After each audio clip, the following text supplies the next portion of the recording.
Bonjour à toutes et à tous. Bienvenue pour cette session de saisir les occasions et bien planifier sa carrière. Donc, avant de commencer la session aujourd'hui, j'ai été invitée pour vous partager des petits conseils en tant que conseillère en santé et bien-être à CGI dans l'équipe Oxygène. Donc, comme petite intro, Oxygène, c'est le centre d'expertise en santé et bien-être chez CGI et on célèbre en fait nos 20 ans cette année, ce qui est vraiment une belle réalisation. Donc, ça fait 20 ans qu'on soutient la santé et le bien-être de nos employés au travail en planifiant des initiatives mensuelles en matière de santé, en créant des outils, des ressources pertinentes pour vraiment promouvoir la santé et le bien-être de nos employés. Donc, dans le cadre de la célébration des 20 ans, chez CGI, nous voulions partager avec vous une minute santé mentale, ce qui est un programme que nous avons commencé à l'interne à CGI, qui s'agit essentiellement de cartes virtuelles de santé mentale, chacune qui mettent en lumière des sujets spécifiques liés au bien-être. Et les gestionnaires, les leaders et les employés peuvent choisir une carte en fait et l'utiliser comme brise-glace lors d'une réunion, une session, un webinaire ou quoi que ce soit afin de favoriser un lieu de travail sain et sécuritaire. Donc aujourd'hui, avant qu'on commence la première session, j'aimerais donc partager avec vous une petite minute santé mentale comme on le fait à CGI, comme petite brise-glace encore une fois à cette session. Et j'ai choisi le thème des événements virtuels. Donc, en effet, les événements virtuels peuvent provoquer des fois, ils sont super intéressants, super engageants, mais ils peuvent provoquer quand même une fatigue visuelle. Ça peut devenir un peu épuisant de rester devant un écran pendant des longues heures, des longues sessions. Ça peut aussi provoquer des douleurs musculaires quand on est dans une position assise pendant longtemps. Donc, j'ai 3 petits conseils à vous donner pour cette session et pour demain, pour ceux et celles qui y participent. Donc, le premier conseil, c'est de ne pas rester assis dans une position statique trop longtemps pendant la durée de l'événement. Donc, assurez-vous de bouger, de changer de position, de faire circuler vraiment le sang pour rester vraiment présent. Si vous n'avez pas changé de position, par exemple, au cours des 30 dernières minutes, ça se peut que votre concentration et votre focus ne soient pas optimales. Donc, levez-vous, étirez-vous, bougez vos épaules, bougez votre cou, etc. Vraiment, faites dégourdir votre corps le plus possible. Le deuxième conseil, c'est de rester hydraté. Donc, on oublie souvent le pouvoir de l'eau. Donc, veillez vraiment à rester hydraté pendant la session pour vous ressourcer, vous redonner de l'énergie. La déshydratation peut ralentir la circulation sanguine, ce qui fait que le cerveau reçoit moins d'oxygène et vous êtes moins capable, encore une fois, de rester concentré. Donc, restez bien hydraté et gardez votre cerveau au top de ses performances. Et dernièrement, minimiser les multitâches. Donc, essayez vraiment de rester concentré sur une chose. N'ouvrez qu'un seul navigateur. Désactivez vos notifications sur votre téléphone, sur votre ordinateur si possible. Et vous pouvez même garder un petit crayon et papier près de vous. Vous pouvez garder votre main bien occupée et pour même prendre, par exemple, des notes sur les sujets qui vous intéressent aujourd'hui pour vraiment saisir cette opportunité de partage de connaissances. Donc voilà, j'espère que ces conseils ont été aidants pour certaines d'entre vous. Et sans plus tarder, je vais passer la parole à Audrey pour continuer à introduire la session. Merci beaucoup. Merci beaucoup, Emma. Bonjour à tous, je m'appelle Audrey Rosine, je suis partenaire en acquisition de talent senior chez CGI. Donc, je souhaiterais vous souhaiter la bienvenue et pour participer à l'activité saisir les occasions et bien planifier sa carrière. Nous avons avec nous aujourd'hui Corinne Amram, qui est vice-président service conseil secteur communication. Bonjour Corinne. Bonjour Audrey, bonjour tout le monde. Contente d'être avec vous aujourd'hui et de participer à cet événement. Je vais prendre quelques minutes pour me présenter. J'ai plus de 30 ans de carrière dans le monde des TI. J'ai commencé ma carrière chez Bell Canada. J'ai commencé comme développeur, donc dans un rôle technique. Mais très rapidement, j'ai pris l'opportunité d'avoir des rôles en gestion, des rôles de chef d'équipe, des rôles de gestionnaire de projet et des rôles aussi de directrice et de leadership par la suite. J'ai une fois que j'ai commencé avec Bell Canada, il y a eu un contrat de sous-traitance avec CGI qui a fait que j'ai embarqué quelque part dans le monde de la consultation à ce moment-là. J'ai énormément appris aussi au sein de CGI dans ces dernières années. Travailler pour des grandes entreprises comme Bell Canada et CGI m'ont donné l'opportunité en fait d'apprendre constamment, d'avoir des opportunités de nouveaux défis, de nouveaux projets, de travailler avec des clients différents tout au long de ma carrière, de travailler avec des nouvelles technologies aussi. Donc, ça m'a vraiment donné l'impression quelque part, de changer de compagnie tous les 3 à 5 ans parce que j'ai toujours changé de rôle et j'ai toujours eu des nouveaux défis tous les 3 à 4 ans à peu près. Donc, un parcours qui, quelque part, Audrey me disait en début de semaine, c'est un livre d'histoire. Il y a encore quelques pages à écrire sur ce livre, mais c'est un gros livre d'histoire. Puis j'ai beaucoup évolué parce que j'ai eu la chance d'avoir beaucoup de gens autour de moi avec des expériences très variées qui m'ont aidé dans mon cheminement de carrière. Mais merci à toi, Corinne, d'être là aujourd'hui, puis justement de nous partager ton histoire. On peut rajouter qu'aujourd'hui, c'est une nouvelle page que tu écris dans ton histoire, parce que tu fais avec nous le labo carrière.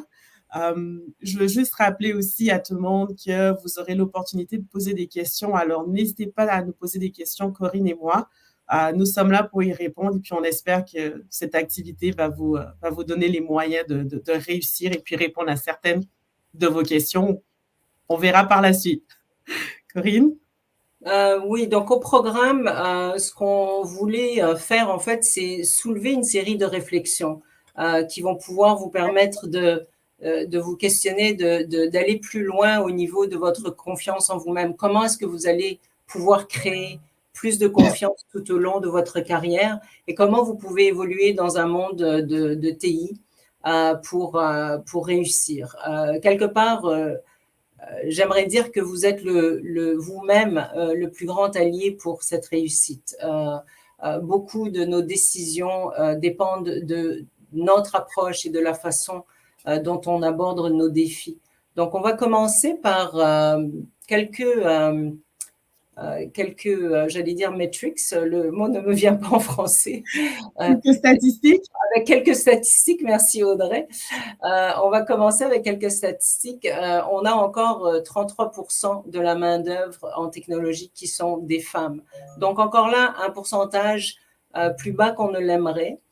Je pense que ça s'améliore d'année en année. On a de plus en plus de femmes, on voit de plus en plus de femmes qui appliquent, qui font des études en TI. Mais bon, un défi encore. C'est quelque chose qu'il faut toujours, c'est une réalité qu'il faut qu'on puisse combattre tout ensemble, pour essayer d'avoir un pourcentage un petit peu plus élevé, évidemment, dans les prochaines années. 26%, il y a aussi une statistique qui quelque part, des fois, on se questionne pourquoi, mais je crois que ça vient c'est une humilité intrinsèque qui est là, mais 26% des femmes ne postulent pas si elles n'ont pas toutes les compétences qui sont décrites dans une offre d'emploi.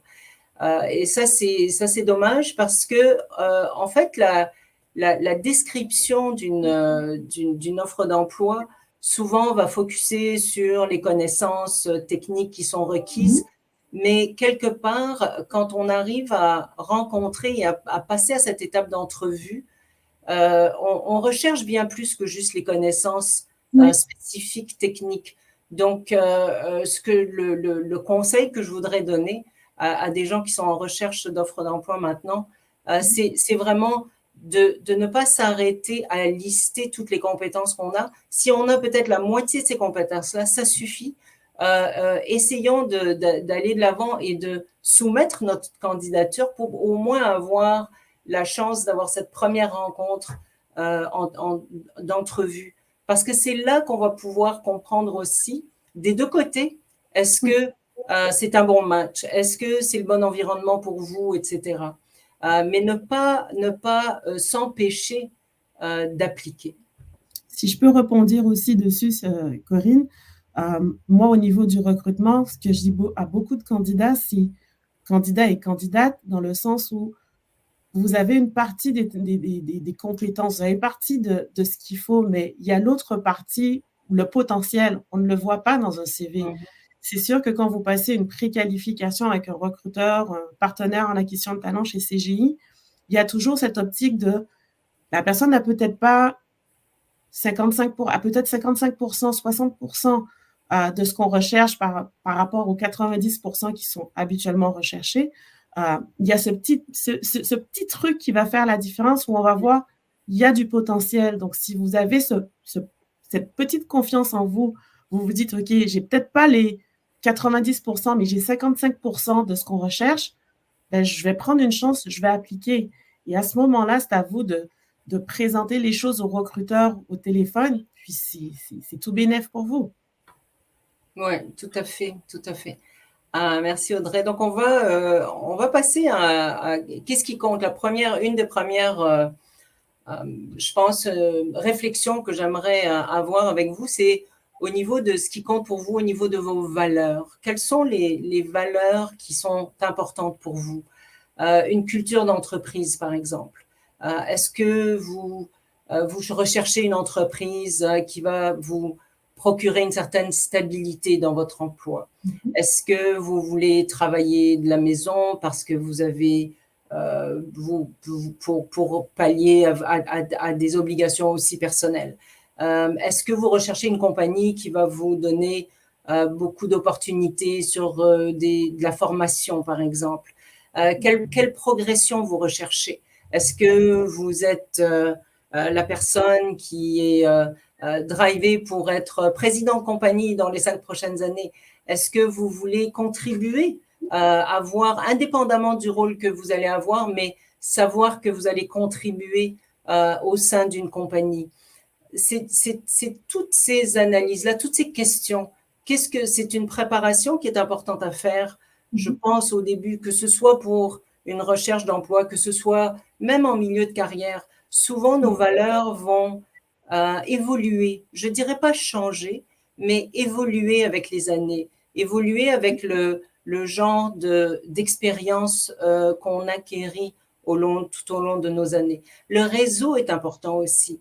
Est-ce que vous avez un entourage, encore là, professionnel ou personnel, des gens qui vont avec lesquels vous allez pouvoir échanger pour vous faire comprendre aussi qu'est-ce que vous recherchez, quel est l'environnement dans lequel vous allez être plus heureux et qui va pouvoir vous donner cette passion quelque part, cette énergie de vous dépasser puis d'aller plus loin. Parce qu'en fait, planifier une carrière, c'est aussi savoir quelle carrière et quel genre de carrière on veut avoir. Il y a des gens qui sont très heureux à faire la même chose pendant de nombreuses années. Ce n'est pas nécessairement négatif. Je pense que c'est important de savoir ce qu'on veut et ce qui peut nous rendre heureux et qui peut nous faire finalement réussir dans les rôles qu'on joue au sein d'une carrière. Nous avons des valeurs à CGI qui, pour moi, sont des valeurs très importantes, qui sont mes valeurs personnelles aussi. Donc, encore là, si c'est important pour vous, il y a des compagnies qui ont ce genre de culture. C'est aussi, ça fait partie de votre choix, le partenariat, la qualité, le respect, des valeurs d'objectivité. Ce sont pour moi des valeurs de base, des valeurs avec lesquelles on veut vivre, on vit à tous les jours. Mais encore là, dans le choix d'un environnement de travail, c'est à vous de vous questionner. Quelles sont vos valeurs? Qu'est-ce qui est important pour vous? la rémunération. Est-ce que c'est un critère primordial, encore là, dans le choix de votre environnement ou pas? Dans mon cas, par exemple, je sais que surtout au début, dans les premières années, mon choix n'était pas, je ne faisais pas un choix sur un emploi par rapport à la rémunération. Pour moi, ce qui était important, c'était de savoir, d'abord, c'était aussi d'apprendre, parce que les premières années, on veut tout apprendre, on a tout à apprendre. Donc, c'était plus, est-ce que l'environnement va m'offrir des occasions d'apprendre et d'évoluer par rapport à ce que je voulais faire. Donc, c'est une réflexion qui, pour moi, est très, très importante, de réfléchir à vos valeurs et la culture d'entreprise que vous recherchez.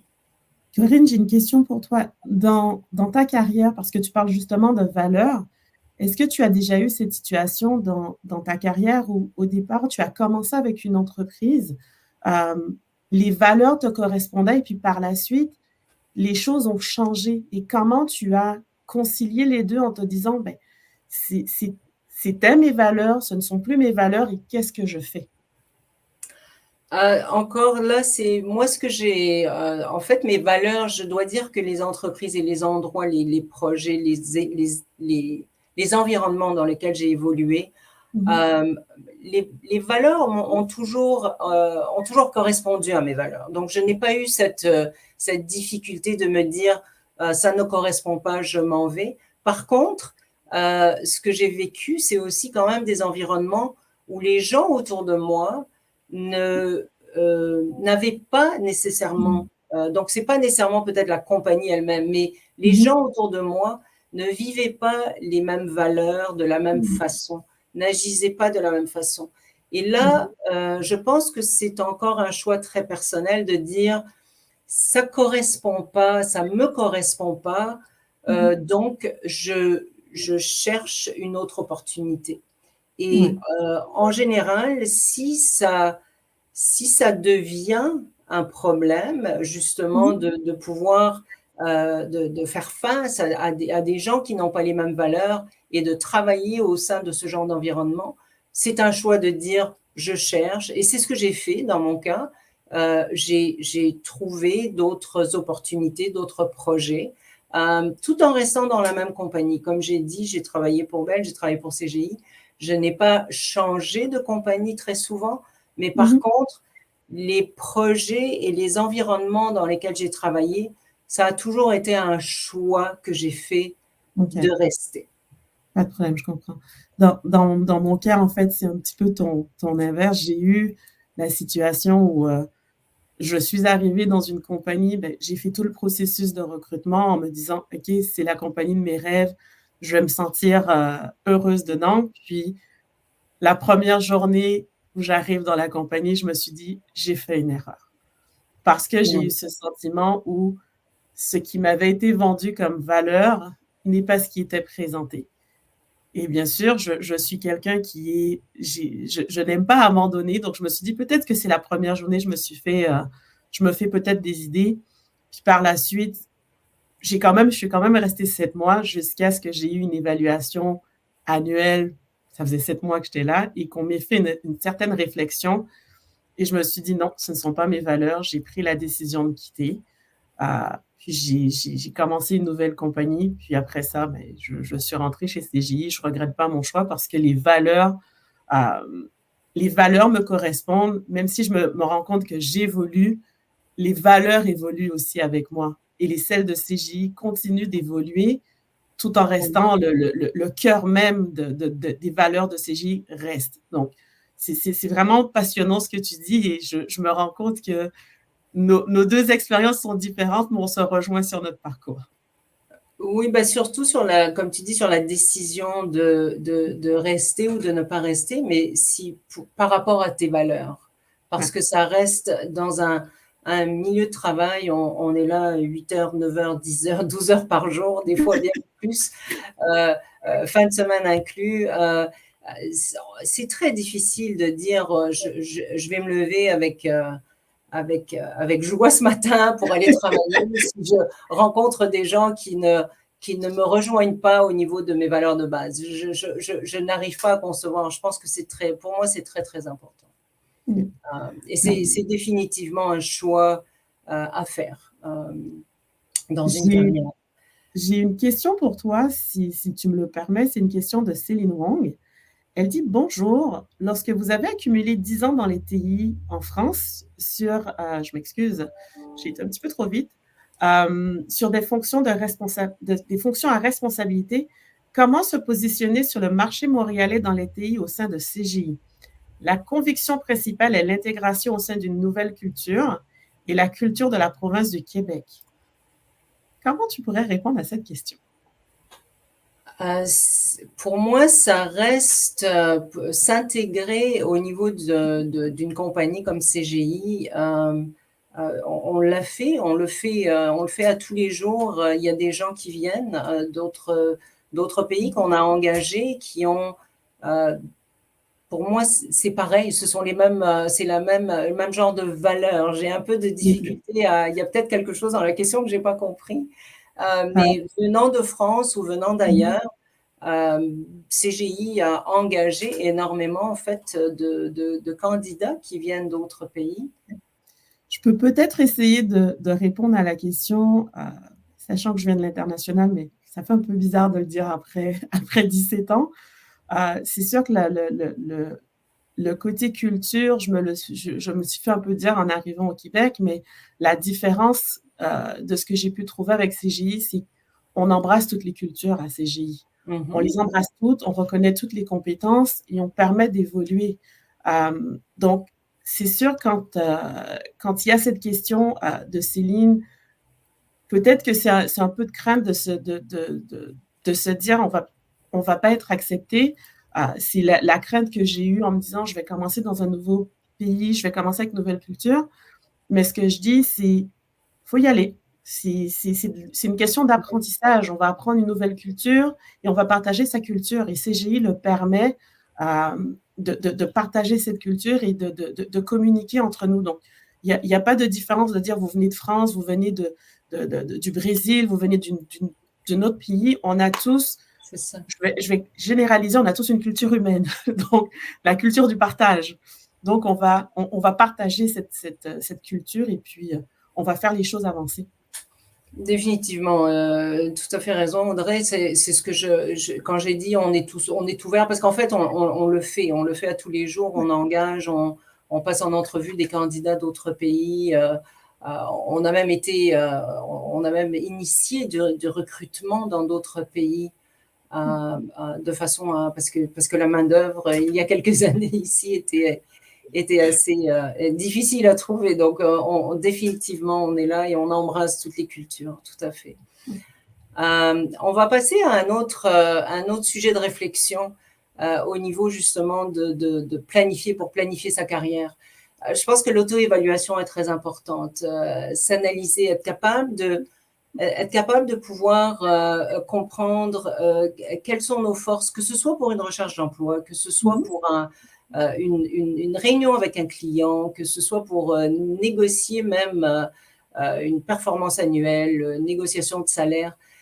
C'est toujours important de pouvoir analyser où est-ce qu'on est, qu'est-ce qu'on a fait, quelles ont été nos réussites jusqu'à présent, quelles sont nos forces.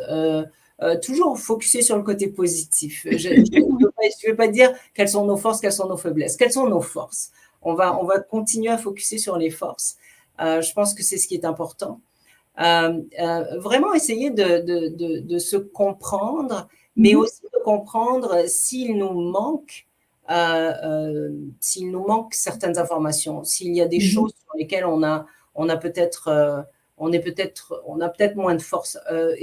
Demander de l'aide, aller chercher le support d'autres collègues, aller chercher le support autour de soi. Moi, au cours de ma carrière, je pense que si j'ai pu retenir quelque chose d'important, c'est bien ça. C'est de réaliser qu'on évolue dans une carrière grâce à nous-mêmes, bien sûr, mais aussi grâce au support de gens qui sont autour de nous, à des mentors qui puis ce sont des mentors informels, formels, ça n'a pas d'importance, mais des gens autour de nous qui nous ont aidés à comprendre où est-ce qu'on devait aller, comment est-ce qu'on pouvait cheminer dans cette... parce que c'est pas toujours facile, puis on ne sait pas toujours où est-ce qu'on veut s'en aller. Il y a des remises en question, je pense que... Puis c'est toujours bon d'en faire. C'est toujours bon de réanalyser chaque année, de dire qu'est-ce qu'on a fait de bien, qu'est-ce qu'on voudrait faire, qu'est-ce qu'on veut faire l'année prochaine. Cette analyse constante est très, très importante tout au long d'une carrière. Tout à fait. C'est de se dire, oui, il y a eu des bas, comme partout, mais c'est de valoriser les bons coups. L'auto-évaluation, j'essaie de ramener un peu à moi. Je me suis retrouvée dans des situations où je doutais. Puis en ayant fait cette auto-évaluation, en me disant, OK, j'ai réussi telle chose aujourd'hui, demain, je vais essayer d'en faire un peu plus. Ou peut-être demain que je vais faire un peu moins, mais c'est de valoriser mes succès, puis de me dire, j'ai réussi ça. Et si jamais je me retrouve dans une situation où ça m'a pris du temps, je sais que c'est pas facile de demander de l'aide, comme tu disais, ça m'a pris du temps d'apprendre à demander de l'aide. Et encore, maintenant, parfois, ma directrice me rappelle, oublie pas de demander de l'aide, Audrey, quand tu es débordée. Oui, ça va aller. Puis, je me rends compte que quand je suis débordée, ça devient plus facile de dire, j'ai besoin d'aide. J'ai besoin d'aide et je n'ai plus cette peur de me dire, il n'y a personne qui va m'aider. Il y a toujours quelqu'un qui va me donner un conseil, un coup de main, quelqu'un qui va voir peut-être avec du recul quelque chose que je n'ai pas fait, que moi-même je n'ai pas vu, et qui va me conseiller, qui va me donner ce petit truc pour avancer. Tout à fait. C'est un peu, j'ai une autre situation, par exemple, où il y a une personne qu'on avait engagée, finissante universitaire, qui a très, très bien évolué dans la première année de son travail avec nous, très positive, une très belle approche, techniquement, ça allait bien. Et l'année suivante, elle a commencé à avoir un peu de difficulté à passer à cette prochaine étape d'analyse, de comprendre où le client s'en allait, d'aller plus loin dans ces analyses de travail technique, etc. Et elle était au début de sa carrière, donc elle avait besoin en fait de support pour comprendre quelles étaient ses forces et est-ce qu'elle était dans le bon environnement. Et on a eu plusieurs sessions de discussions très, très honnêtes et elle a fini par réaliser que c'était pas le bon environnement pour elle. Elle a quitté, trouvé un autre travail dans le secteur des TI, mais un autre type d'environnement qui n'était pas un environnement de consultation. Et elle m'a rejointe, et j'étais vraiment très contente de ça.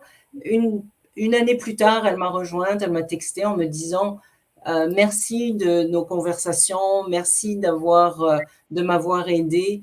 Je réalise que l'environnement dans lequel je suis maintenant est beaucoup plus approprié pour moi, etc. Donc, c'est vraiment être ouvert quelque part, avoir cette intelligence émotionnelle de comprendre où est-ce qu'on en est, qu'est-ce qu'on veut faire, mais d'avoir aussi ce support autour de nous qui quelque part, avoir le regard des autres, comprendre les choses que des fois, nous-mêmes, on ne voit pas nécessairement, ou on se met des barrières quelque part aussi. Parfois, on n'a pas ce recul, puis de demander de l'aide, d'avoir la vision de quelqu'un d'autre, ça permet aussi de voir peut-être ce qu'on a manqué ou peut-être ce qu'on va manquer.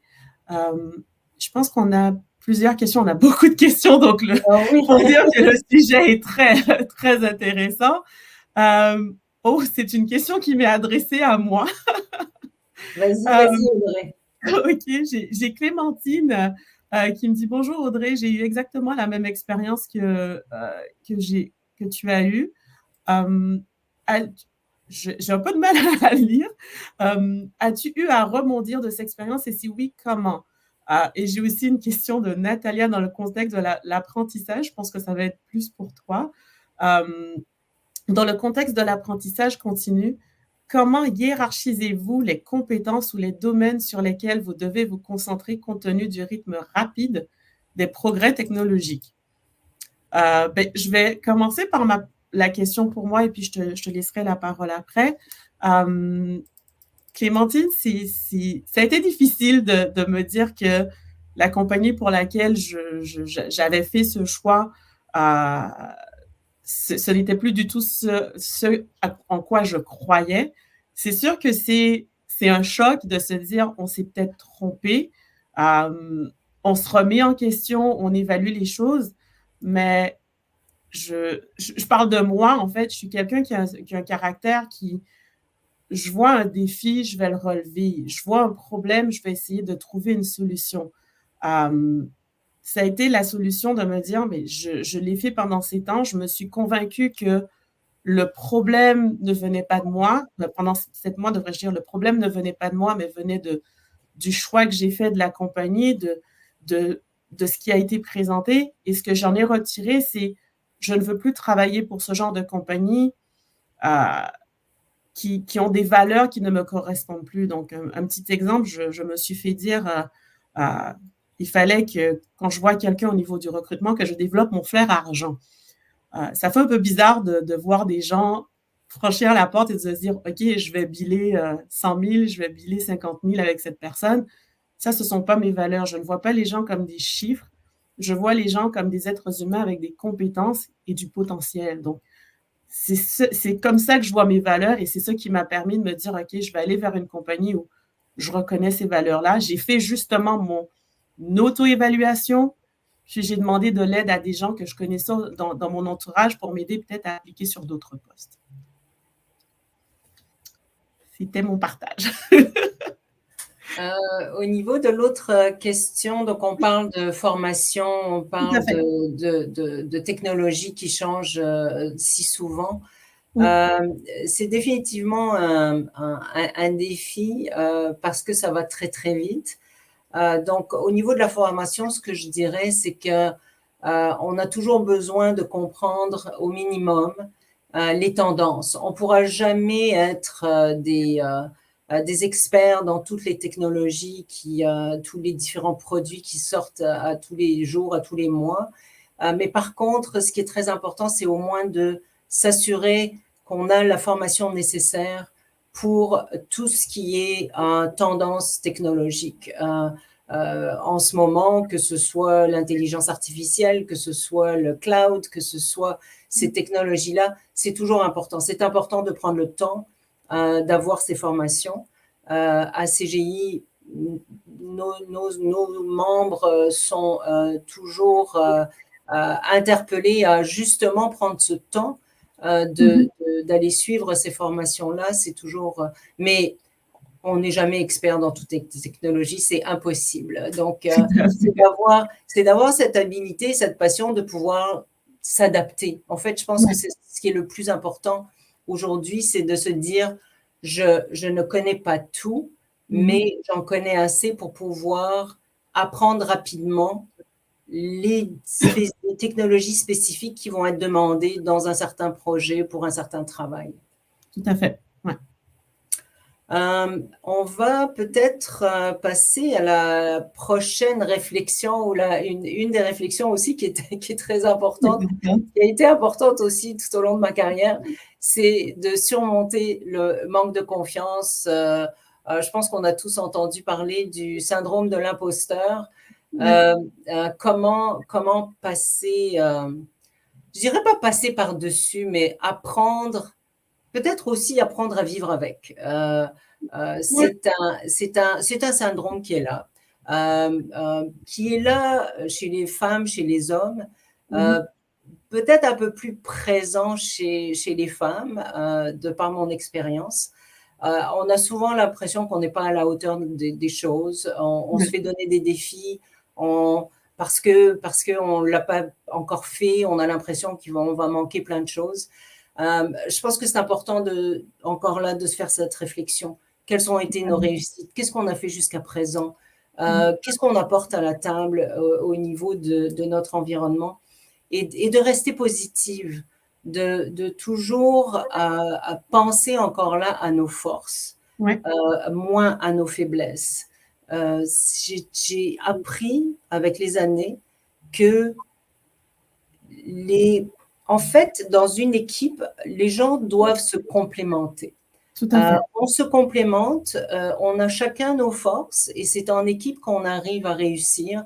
En TI, on travaille beaucoup. Il y a beaucoup, moi, dans mon expérience, j'ai eu, en fait, c'est ce qui m'a gardé passionnée toutes ces années, c'est le travail d'équipe. Donc, c'est important de rester, de focuser sur ses forces, de penser aux réussites qu'on a eues, de rester positive. C'est difficile, mais je crois que à chaque défi qui vous est donné, chaque défi que vous allez accepter et que vous allez réussir, c'est ça qui fait que votre confiance, quelque Ouais. part, aussi grandit et que vous allez un jour vous dire: Je vais me lancer dans un nouveau projet. pas si mal. J'ai fait tout ça dans ma carrière. J'ai réussi à passer par-dessus justement ces inquiétudes et ce manque de confiance. Donc, je crois que c'est vraiment un travail de tous les jours. Tout Prendre à du fait. temps pour toi aussi, c'est important. Ça revient un peu à ce que tu disais sur l'auto-évaluation.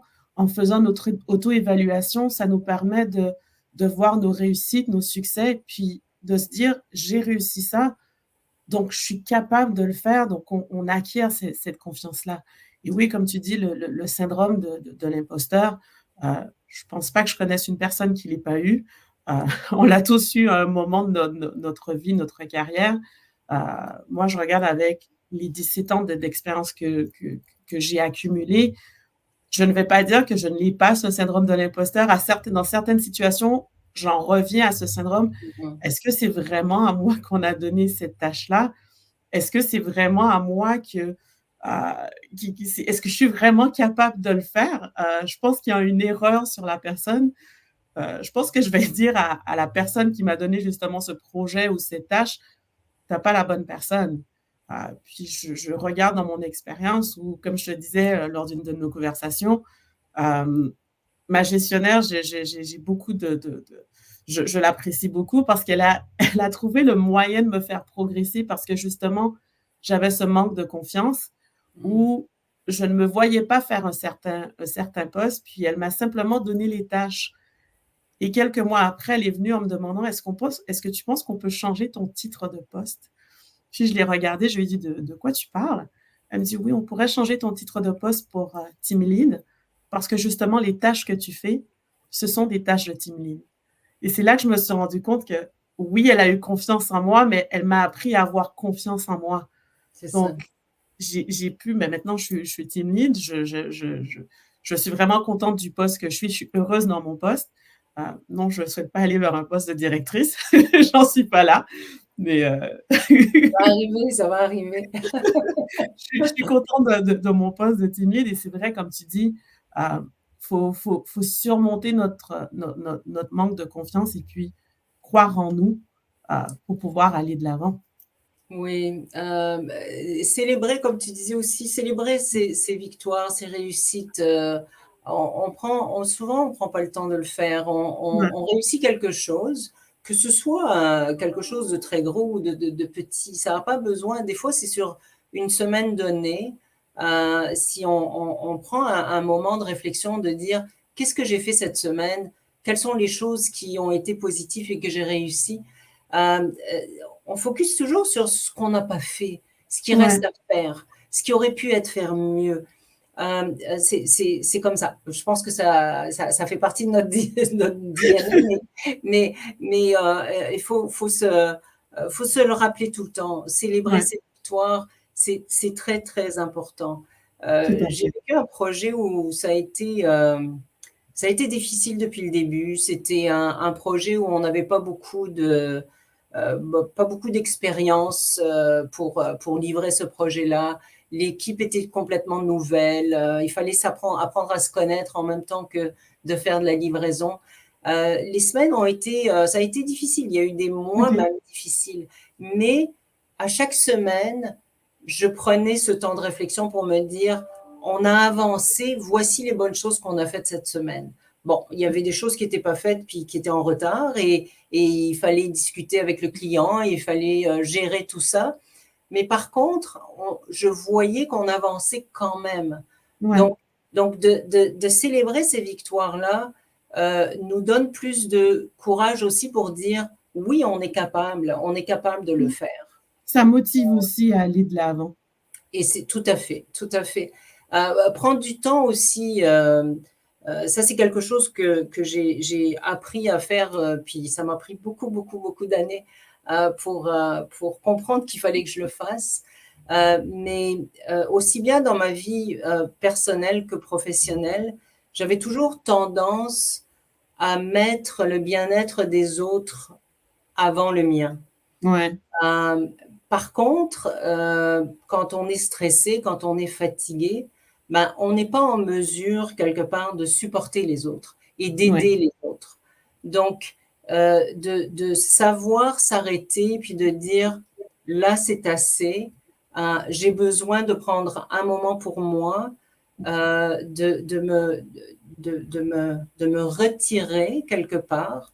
Ça peut être 1 heure, ça peut être une journée, ça peut être 5 minutes, mais de prendre ce moment pour se ressourcer, c'est très, très important. Et je ne l'ai pas fait, au début de ma carrière. J'ai toujours essayé d'en faire le plus possible, d'aller chercher, puis quelque part, ça m'a rattrapée. Il y a des moments où ça a été justement un moment où il faut s'arrêter, où je n'avais pas eu le choix. Je me suis dit, il faut que j'arrête.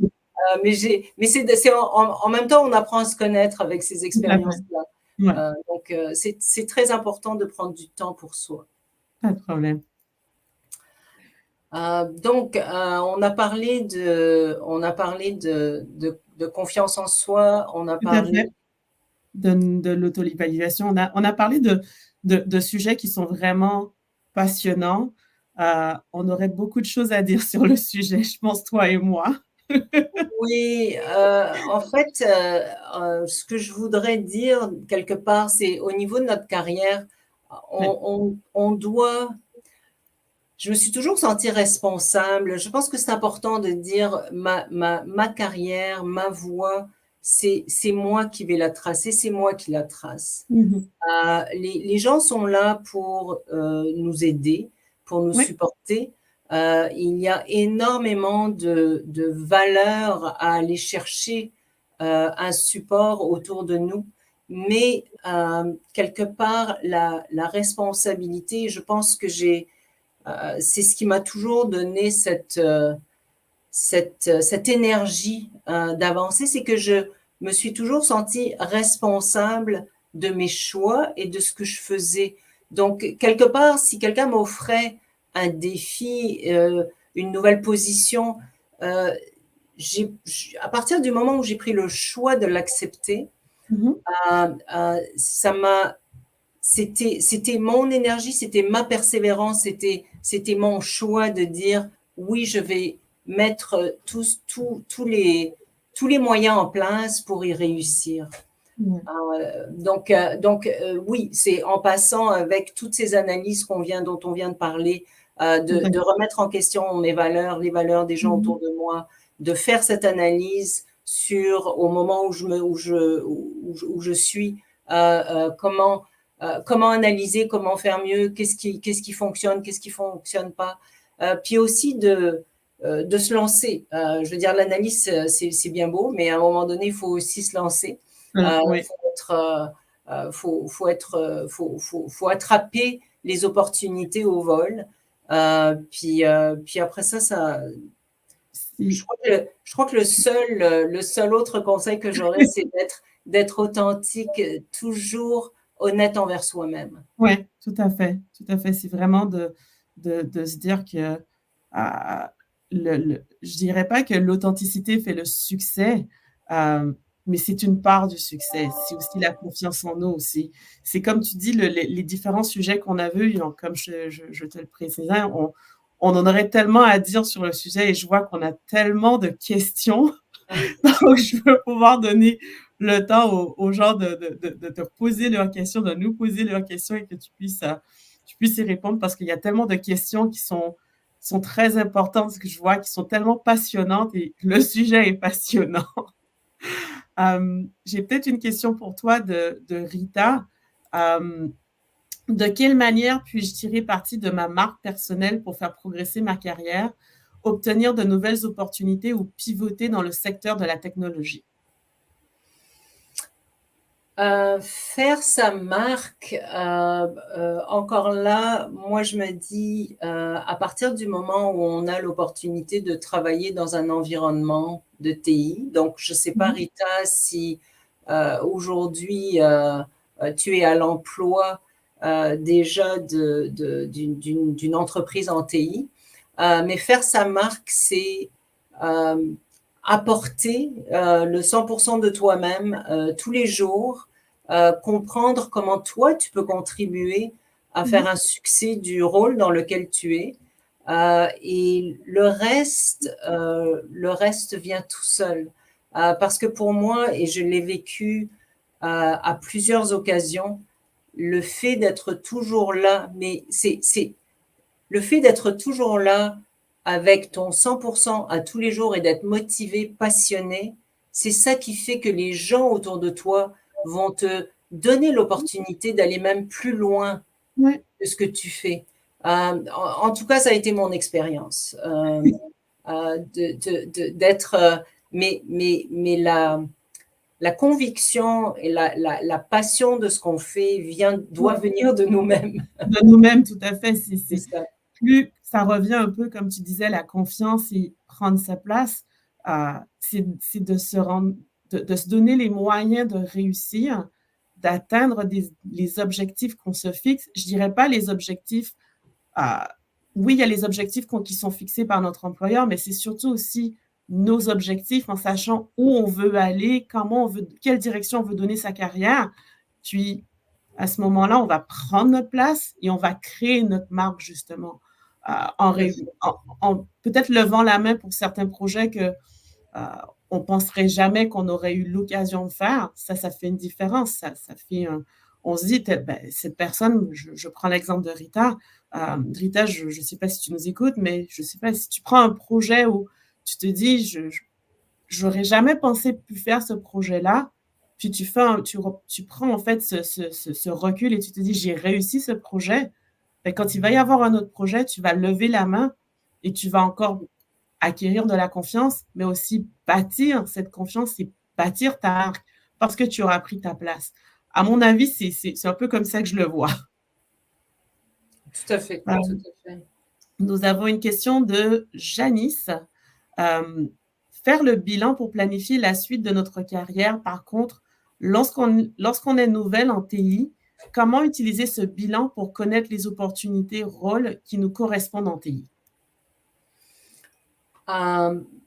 Si c'est faire le bilan pour planifier la suite de notre carrière lorsqu'on est nouvelle. Donc j'essaie de comprendre. Donc, si on est nouvelle dans le monde de la TI, mais parce que c'est peut-être une réorientation de carrière. C'est ce que je me dis. C'est ce que je me dis, puis c'est ce que je comprends par la question. Donc, c'est peut-être une réorientation. Puis encore là, en TI, ça dépend quel rôle. Il y a énormément de rôles différents dans une entreprise en technologie. Est-ce que, comme je disais tout à l'heure, au début de ma carrière, j'ai commencé avec un rôle technique, mais après ça, j'ai évolué dans des rôles beaucoup plus de gestion. Dans un environnement de TI, il y a énormément de rôles qui peuvent correspondre et qui sont possibles pour des gens qui font une réorientation de carrière. Donc, c'est vraiment d'évaluer quel genre de rôles peuvent vous attirer. Est-ce qu'il y a vraiment énormément de rôles, des rôles de gestion, il y a des rôles en développement agile, on a des rôles puis là je vais parler en anglais, de product owner, de scrum master. il y a énormément de rôles, il y a des rôles en finance, il y a des rôles en ressources humaines, il y a des rôles. Donc, encore là, dans une entreprise TI, il y a une variété très, très grande qui peut permettre à des gens qui veulent réorienter leur carrière. Tout à fait. Oui, comme tu dis, c'est vraiment de définir, premièrement, où on veut aller. Ça revient un petit peu au parcours que tu présentais. De ce que je comprenais aussi, c'était ce que Janice parlait, c'était peut-être une réorientation de carrière. Donc, moi, ce que je dirais peut-être à Janice, c'est de savoir où vous voulez aller dans les TI. Est-ce que vous êtes plus quelqu'un qui veut aller dans la technique? Et quand je parle de technique, c'est est-ce que vous voulez être développeuse, analyse d'affaires, analyse fonctionnelle, product owner, pour reprendre ton terme? Parce que là, il va falloir avoir les compétences, je dirais, la théorie, mais aussi la pratique. Sinon, si vous êtes plus quelqu'un qui est en administration, peut-être comme moi, qui a un parcours RH, il faut avouer que je ne me connaissais pas du tout en TI. Puis, c'est quelqu'un qui m'a donné la chance de me lancer dans les TI parce que oui, j'avais l'expérience en ressources humaines, puis j'ai appris et j'ai gravi les échelons. Donc, c'est peut-être de voir un petit peu vers où vous voulez aller dans le monde des TI. Puis, à partir de ce moment-là, vous allez avoir planifier, en fait, votre carrière, pour reprendre le titre. Donc, on arrive sur la fin. Si tu avais un mot de fin, disons, un conseil à partager avec nos participants, ce serait quoi? Un conseil, il y a tellement de choses, mais je pense qu'on a abordé beaucoup de ces sujets-là. Moi, je dirais vraiment d'être authentique sur ce que nous, on veut faire en tant que personne, en tant qu'individu. Garder une passion, être toujours passionné, trouver un environnement dans lequel on aime travailler. Je pense qu'une carrière, on passe trop d'heures au travail. J'ai souvent dit ça et j'en ai parlé avec mes enfants. J'ai un fils qui est en recherche d'emploi en ce moment et je lui dis la même chose. Choisis quelque chose qui va te plaire. C'est trop difficile de rester dans un environnement juste parce que ça apporte un salaire. En TI, c'est important aussi. Je crois que c'est important dans d'autres industries, tout à fait. Restez passionné par ce que vous faites. Choisissez une voie qui vous passionne. Oui, tout à fait. Et moi, le conseil que je donnerais à tout le monde, c'est oser. Il y a une phrase, une citation que j'ai apprise, et c'est la citation qui me permet d'avancer, c'est « on ne sait jamais où l'on va, c'est juste le chemin qu'il faut parcourir ». Donc, parcourir le chemin, oser parcourir ce chemin, et qui sait, vous allez arriver quelque part où vous allez découvrir de super belles choses, puis vous allez faire justement pour en revenir encore à l'auto-évaluation et vous dire, ben, j'ai réussi, je suis arrivée là. Dans mon cas, ça a pris quelque chose. Ça fait 17 ans que je suis au Québec. J'ai osé justement et je suis arrivée où je suis. Je ne regrette pas d'avoir fait ce pas. Donc, Corinne, encore vraiment merci de nous avoir fait vivre ton histoire. Comme je te l'ai dit la dernière fois, c'est une page. Ton fameux livre. C'est une nouvelle page que tu as écrite et je suis contente d'y avoir participé. Et vraiment, merci beaucoup. Merci. Je remercie encore tous ceux qui ont participé à l'activité. Je vous remercie beaucoup et sachez que demain, nous avons d'autres activités. Donc, n'hésitez pas à vous inscrire, à venir nous rencontrer, à discuter, à échanger avec nos intervenants. Vous allez apprendre de merveilleuses histoires et encore merci d'être venu nous voir. À bientôt.